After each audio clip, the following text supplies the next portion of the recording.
Hello and welcome to episode 24 of the Peterpodcast. I'm your host, reporter Taylor Clydesdale, and with me this week is Mike Lacey from the newsroom, and our guest this week is Kim Zippel. Kim is running for council in Autonomy Ward in the fall election, and today we're going to be talking with her about her plans for the Parkway.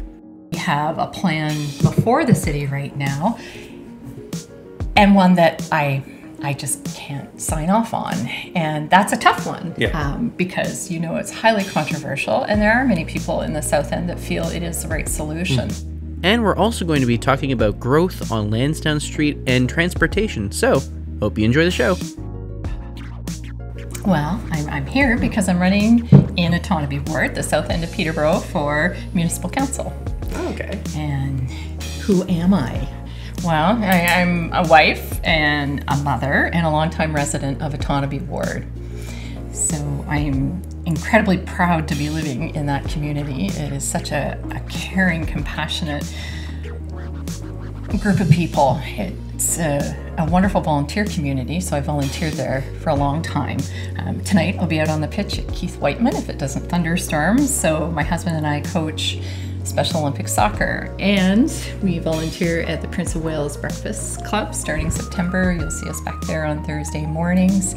I am also a volunteer with the Peterborough Field Naturalists. I volunteer with Rotary Spelling Bee because literacy is really important to me, and I've put up 3 different Little Ending libraries in the ward, which have been there for 4 years and have never been vandalized. So I think that says something right there. They're pretty popular. They are very popular. And if you want to learn more about them, you can read our story about them on my Absolutely, and I read your story. Yeah, no, it's fantastic. There's such a great destination for people out walking and kids during the summer. We can never get enough children's books in them. So aside from being a volunteer, I'm also a small businesswoman. So my husband and I are partners in an industrial project management firm. And prior to starting that company, which is based on our experience, I worked for 15 years at Darlington Nuclear Generating Station. So I was the first woman there to be licensed in the control room. And in addition, I have been mentoring students in the community, and I'm very detail-oriented. I like to do my homework, so I've been continuing my education by taking courses at Trent University in environmental science, and I'm in the back end of finishing up that degree.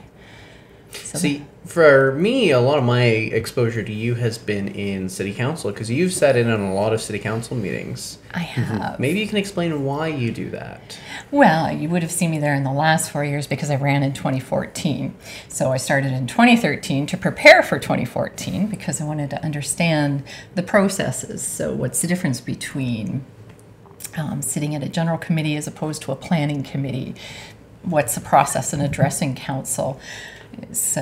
There's a lot to learn, and it's just, I think, great for democracy to be out there sitting in the audience on a Monday night. And so I learned a lot, and then after 2014, well, then I was interested in how our representatives were looking after the ward as issues came up. What does it mean for the people in the South End of Peterborough?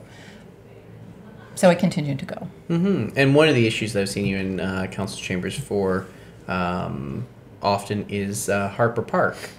That's right. And that's, I imagine, is part of your work with the Field Naturalists. Yes, it is. But especially in regards to the casino, which is now, should be, nearing completion. Yeah, I think it is. So what was your experience dealing with that issue? Well, primarily for Harper Park, and I think you'll remember back. So one of the things I want to bring to the ward, part of my platform and policy, of course, are standing up for the hardworking taxpayer, because I've been a long-time resident in the ward where, in the South End, where Harper Park is, and I don't feel that we've had good representation of our interests of the people living in the South End at City Hall. So I want to be that champion for the ward. So you might remember back to 2004, to pull it back, when we had our flood. So I was coming home from work, from a night shift at Darlington.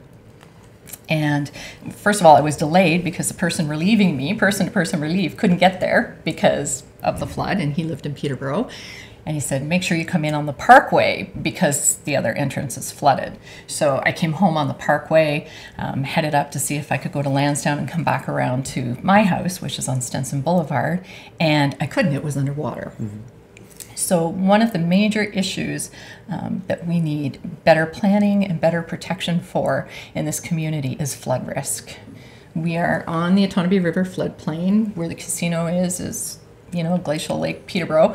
So we have a lot of water issues. And one of the things that park does as a big wetland and green space, it's a sponge. It's a massive sponge.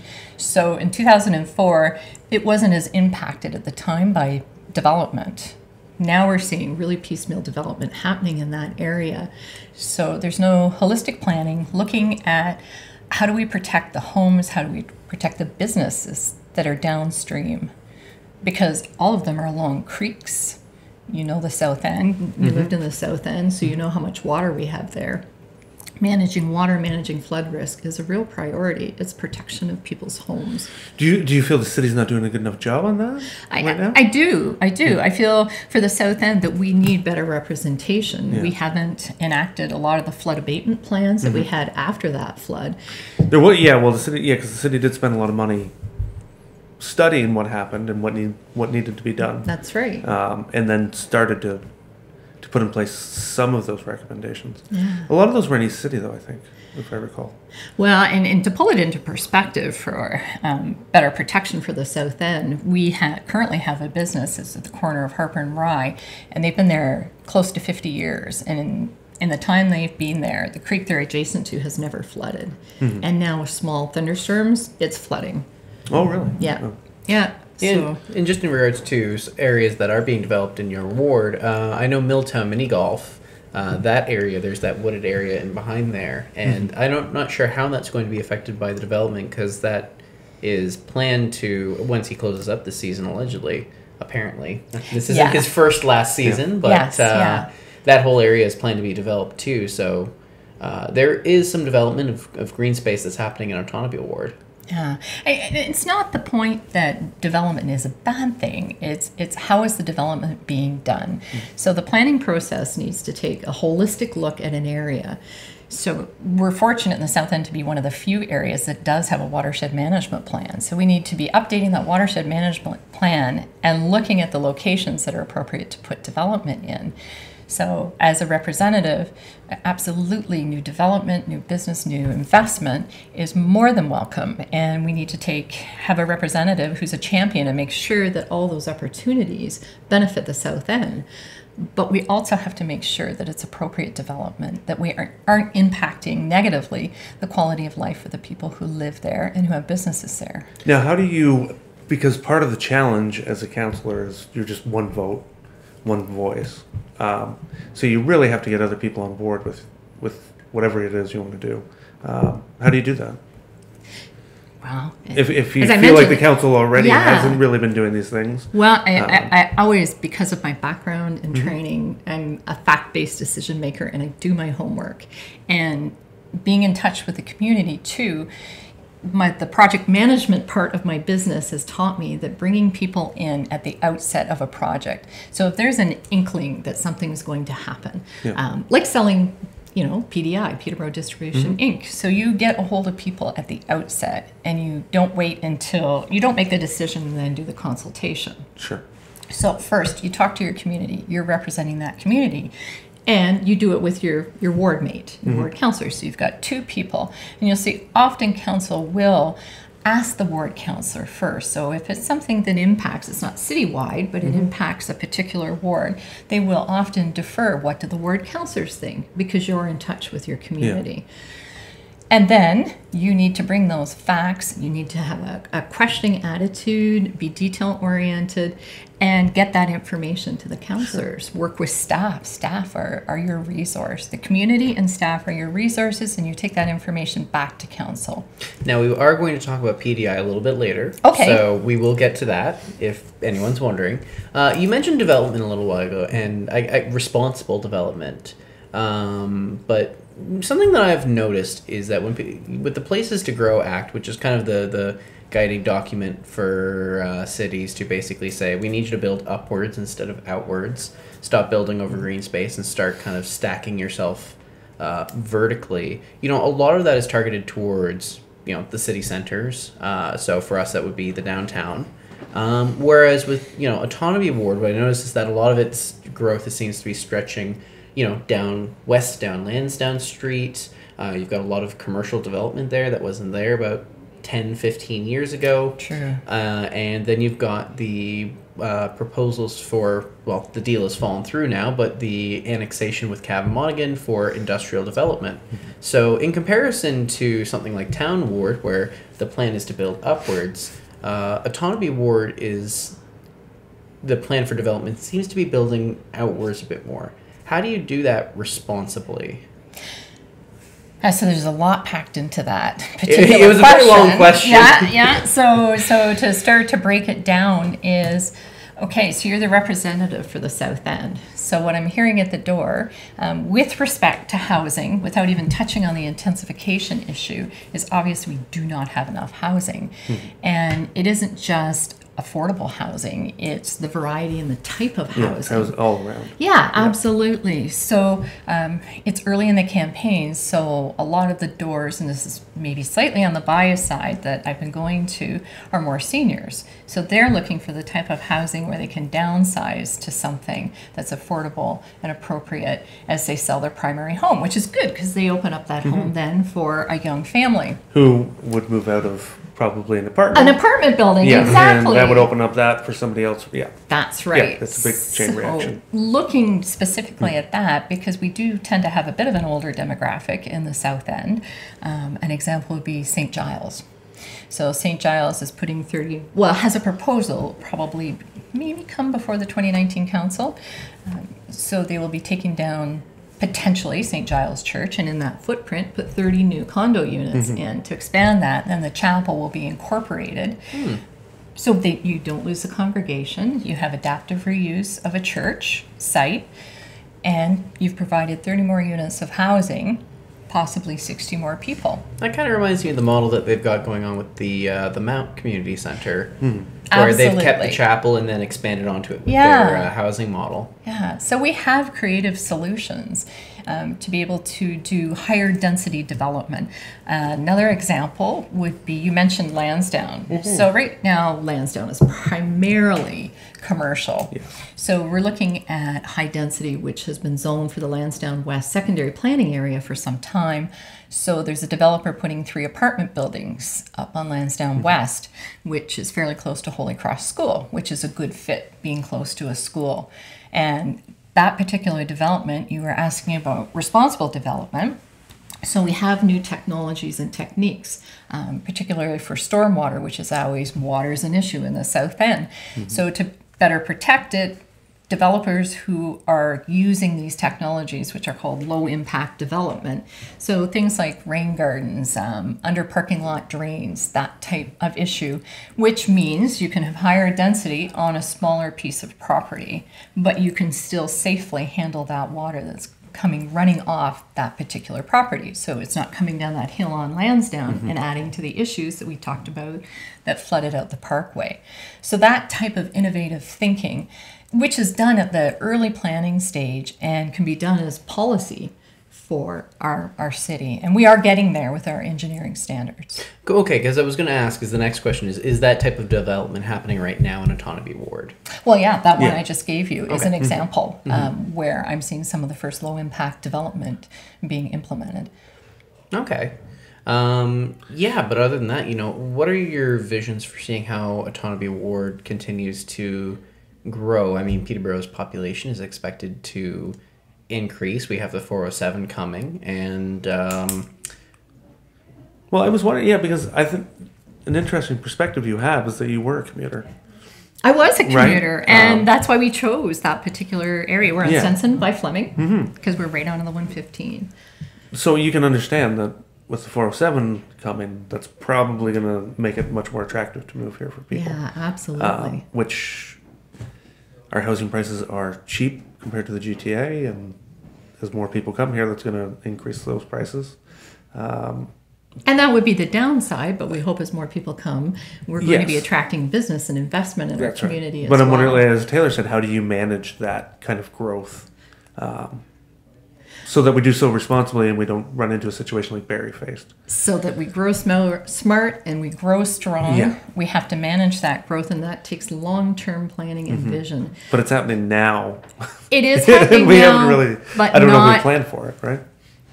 Yeah, and it's not the sexiest thing in the world, but in protecting the community and getting better planning, better protection, better representation, is you have to look at how you're going to integrate any new investment or business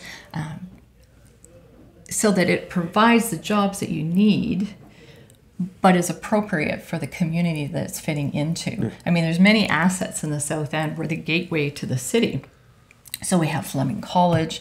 We're situated on the Otonabee River. We've talked about how we can intensify housing, but the biggest issue will be traffic and stormwater, so flooding. And we have to make sure that we have the infrastructure. So for me, long-term planning means, one, that we look holistically at the community, how it can grow, where it's appropriate to grow. That's what an official plan does, is it marks out those areas. So Which is the input city's into the updating official right plan, now. which is, so we still have time, and this new council will actually be the council that approves that official plan. So that's critically important. But what does it mean for the citizens? So there's a certain quality and standard of life already in the south end of Peterborough. So what a representative needs to do is make sure that as we invite that growth and that development and those jobs, that we don't degrade the quality of life for the people who are already living there. That's. And I guess that's what I'm wondering. How do you, because I don't know if the long-term plan will be in place in Quick time, enough to- quick enough yeah. to deal with the influx of With people the that are going to be influx of coming here. people. Yeah. I don't know if you feel differently. No, I don't. I think that we have done so many studies, and having the political will to start putting those into action. Yeah. I think we had the bones of exactly what we need to do, and now we need the political will to move forward with it. So we said those flood abatement studies are sitting there. Sure. We have the official plan is in the gate.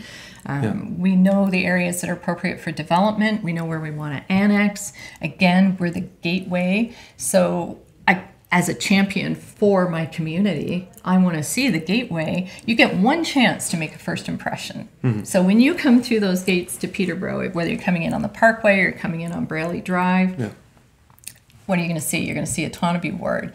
So you want to make a good impression. So where I should thought you were some going to say you investment see that to big go? rusty sign on the. Well, no, but you can take the Yeah. 150. No, but or you take the 150 all the way down and come in through Ashburn. Yeah. Oh, you can Where I come in live through now. Ashburnham. That's right. Well, and hopefully the casino won't mean that people do come in through Ashburnham, that we will be able to handle the traffic. And what I'm hearing at the door is one of the biggest issues is traffic congestion, cut through traffic. And this comes back to my pledge for, the fact that the people deserve better. They deserve better planning, better protection, better representation. So we don't want to plan congestion into our growth. So to manage growth, to grow affordably, to grow smart, what we have to do is start looking immediately at, can I give you an example? Yeah. Is there time for an example? Maybe after we take a short break, you can give us an example. I will give you an example after the All break. right, perfect. Then we'll be right back.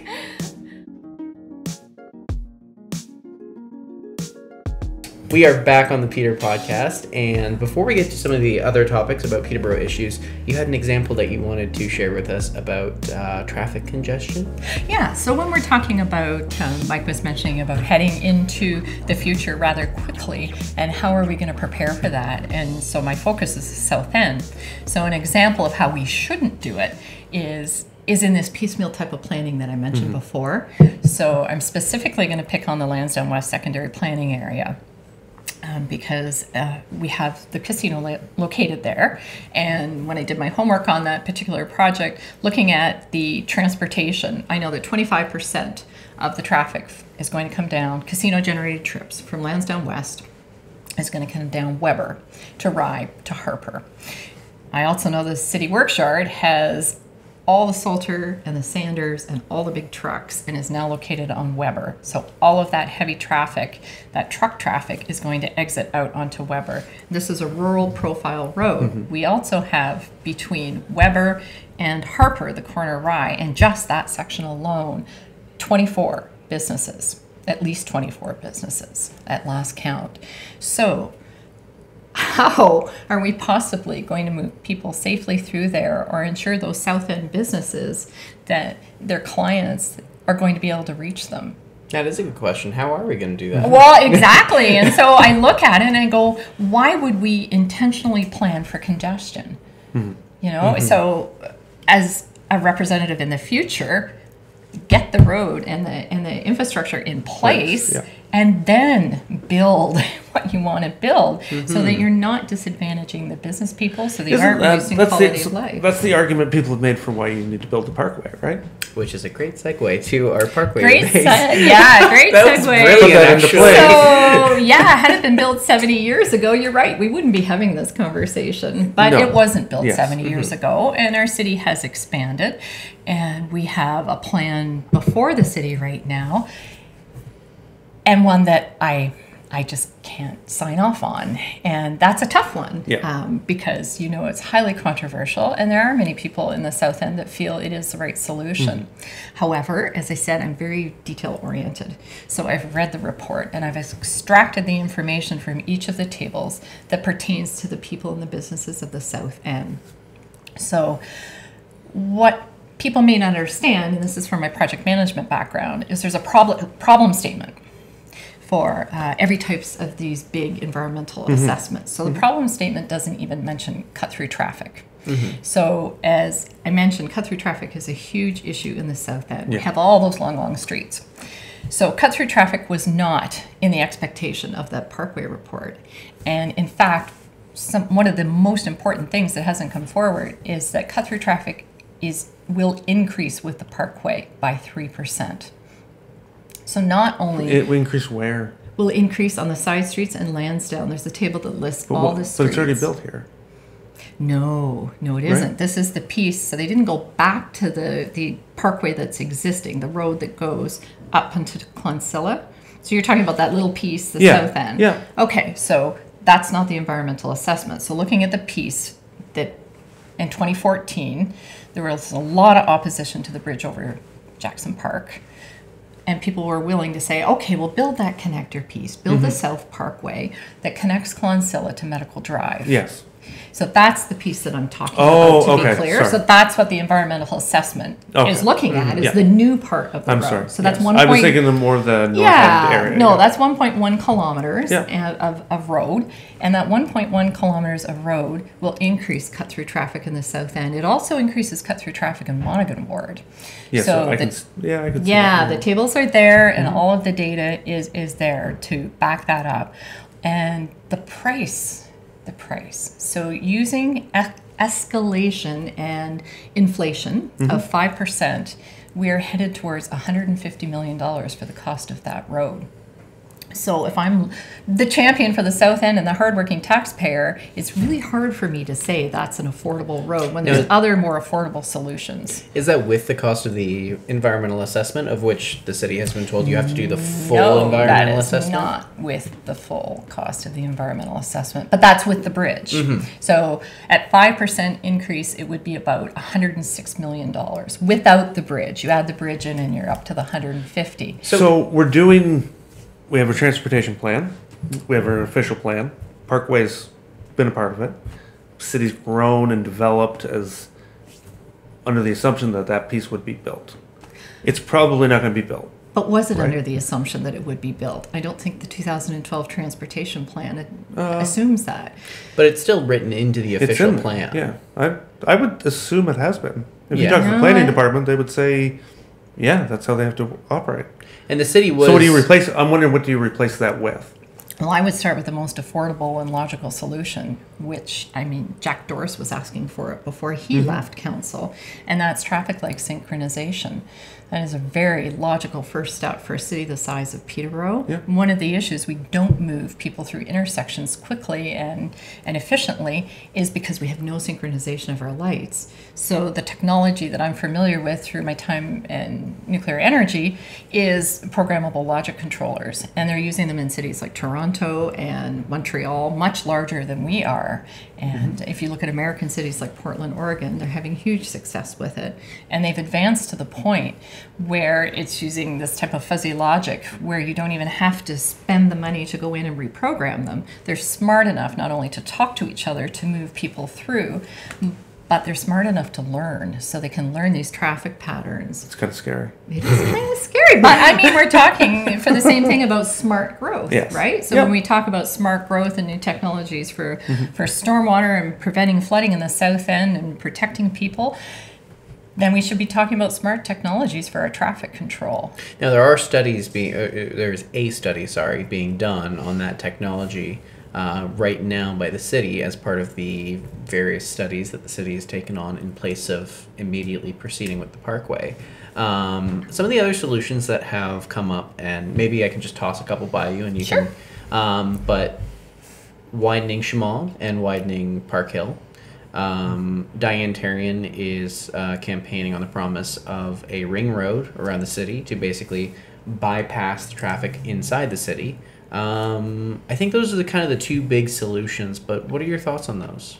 Well, I think a ring road, particularly on the west side, is going to be really important because I believe we made a mistake when we didn't 4-lane Brayley Drive. In order to protect that entrance to the city, Fleming College is there. And the back entrance, of course, is Dobbin Road on the west side. I shouldn't say of course, if you don't know, it's Dobbin Road. So that west side, Dobbin Road, is half in the township and it's half in the city. Yeah.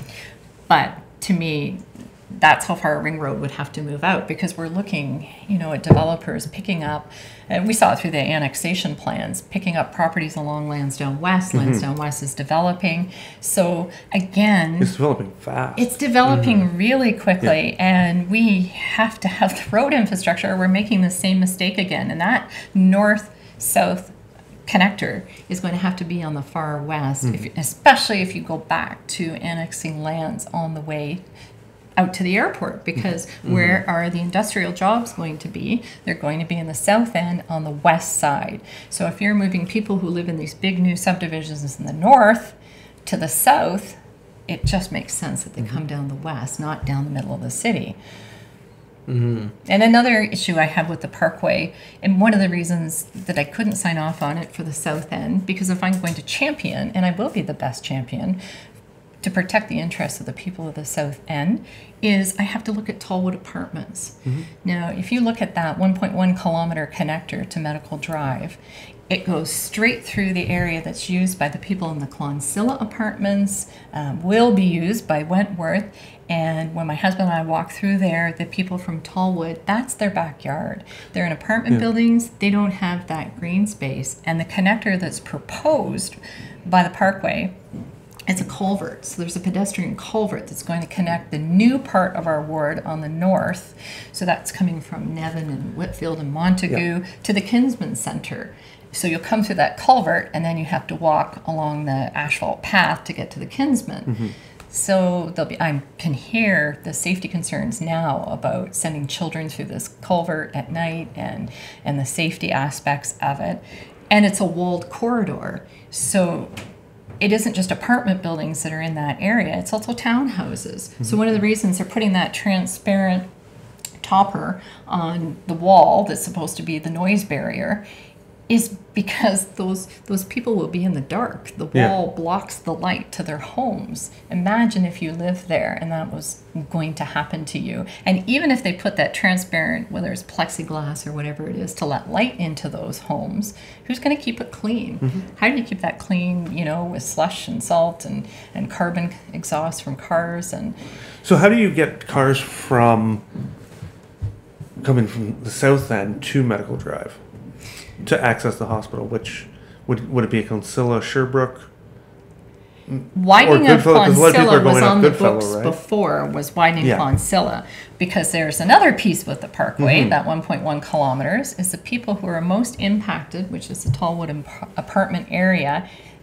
They don't have access. They have to turn right. If you're northbound or southbound coming up, it's right turn only. So they would have to go Clonsilla to Sherbrooke to come back around to their apartments. So they have to make 3 left-hand turns to get back into their own apartments, which, makes absolutely no sense. And we all know left-hand turns are a problem at those intersections now.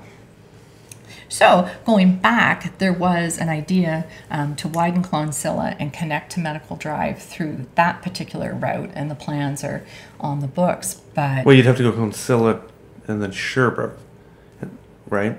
it's Clonsilla, Sherbrooke to Medical Drive. Yeah, and that intersection already is a nightmare.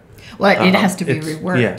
But unfortunately, completely, like, it we're would- at a yeah. stalemate right Yeah. now with the province because of the bump up to an individual EA.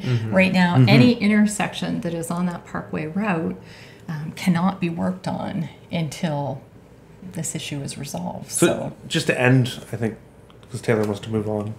Yeah, we do have a couple more topics. Yeah, just end that. What would you like to have happen to that land? Park? Trail? Which land? The Parkway land. Oh, the In that Parkway stretch. land. Yeah, would you like well, to be a right now, trail, the park? community and when you live in a community, all you have to do is go and experience how people are already using it. So you can see that the Nourish program has put a community garden there.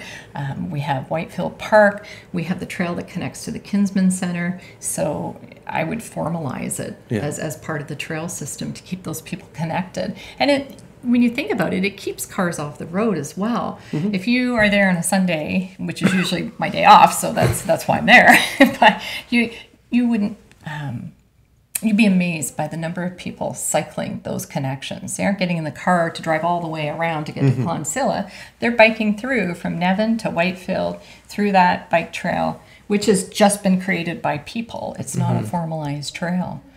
And then they're out on Clonsilla and they're connected to groceries, commercial shopping. It's heavily used. Yeah. Okay. Yeah. On to the next issue is PDI, the sale of Peterborough Distribution Inc. to Hydro One.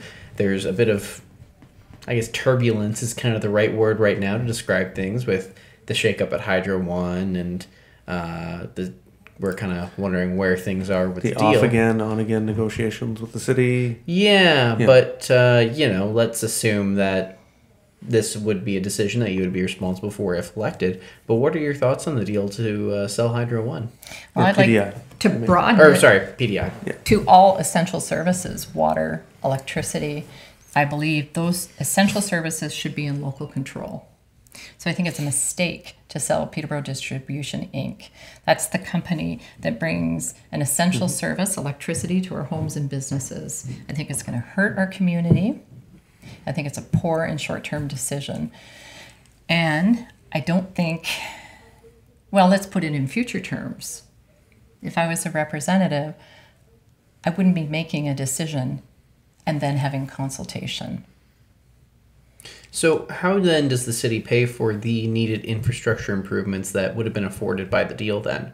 Because right now our hydro infrastructure it's in need of repair and it's in need of replacement. And the $105 million from the deal was supposed to be put towards, the city would have taken home about, was it 40 to 50 million? Something like that. And Hydro One would have been responsible for upgrading the distribution lines. And then the money from the deal would be put back into, would be reinvested into our hydro. I think so, yeah. So then how do we go about making those improvements to our own hydro without that funding from that sale? PDI is a business, and Taylor, any business needs to do long-term forecasting. Maintenance of poles and lines is part of that business, and PDI, the reason it is sought after as a company is because it is well maintained.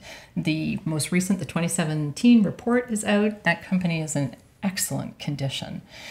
Selling it is short-sighted. We have a good company under local control. We're selling it to a company that is now primarily privatized.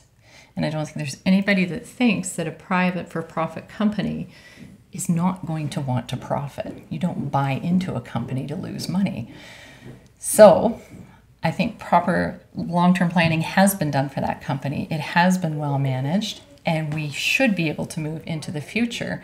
And if indeed we were to take the profits from that, the 50 million or whatever it turns out to be, and to invest it back into generation, as has been suggested by this council, well, let's just look at the generation that we're doing. We're doing run-of-river generation. So those contracts, those breaker closures, have been canceled now by the provincial government. Do you think that we would be able to do that without increasing our rates? This is the Any more regulated than natural inflation? This is the regulated portion of the building. Any rate increase, if you go onto the Ontario Energy Board's website, you can see PDI right on there. You can see every rate increase that's been asked for. That goes into a risk formula. The OEB looks at it to see if this is a fair deal for the ratepayers before it's approved. And one of the reasons the Aurelia company did not sell is because the OEB decided that is not a good deal for the ratepayer. Yeah, I remember when that had happened, there was a lot of people who kind of thought that was a good sign for Peterborough that, well, there's no way the OAB will say yes to the sale in Peterborough if they said no in Aurelia. So, and that is a potential outcome. Can I just, because this comes up a lot, and so I'm going to go on a bit of a rant, but but Peterborough Utilities is not, it's a private company whose lone shareholder is the city of Peterborough. But it was set up that way so that they could circumvent certain rules that most government agencies have to abide by or follow. So there isn't, they may be under local control, but for example, if we wanted to get information, we couldn't file a Freedom of Information request for what's happening at Peterborough Utilities. So if everybody is in favor of a locally controlled utility and a public utility, why doesn't the city just take it over again? Do you mean go back to the time when we were a commission? I'm not sure what you mean by take it over. Well, because we are the primary shareholder. Yes. So in selling it, when you elect your officials, your councillors, they now hold the responsibility for selling all or a portion or merging or partnering or whatever. But they decide what we know about what happens there. That's correct. Right. Yeah. Yeah. And you have to be careful too by saying circumventing rules. PDI is an incredibly I'm not saying they're safe company. Sorry, I shouldn't say circumventing rules, but the standards of a government department are much different than the standards of a private company when it comes to disclosure to the public. I think sometimes too, in holding it in the way, and you're getting into that private-public partnership type idea, you have the nimbleness. You're talking about making sure that we maintain and protect that transmission system so that it's reliable, because what do we want for our businesses? We want affordable hydro and we want reliable hydro. Reliability is huge. So having the nimbleness and the local crews to work on these things and having that local knowledge of our system and our grid, I think it's incredibly important rather than going into the bigger centralized system. I don't disagree with that. It's not as public as people think. Which I don't think has impacted it in any way. And one of the... Well, they make $1 million a year, right? For the community. The city, yes. So they're making a profit. Yeah. For the... Well, it goes back to the city, but they're not doing it at cost. And there's a good point, too, is that... Yes, the shareholder is the city of Peterborough, so we benefit when they do well. Sure. However, then you run into the issue. And now I'm going to get philosophical, and I promise I wouldn't do that. But going back to Sir Adam Beck, and when we started electricity in the city, or in the province of Ontario, it was power at cost for the people. Yes. And we've moved so far away from that. We're talking about privatizing and profit and shareholders. I guess that's my point, is that it's not... Yeah, the original concept of the Ontario hydro grid and all of the generation, starting with, hydroelectric, was power at cost for the people of Ontario.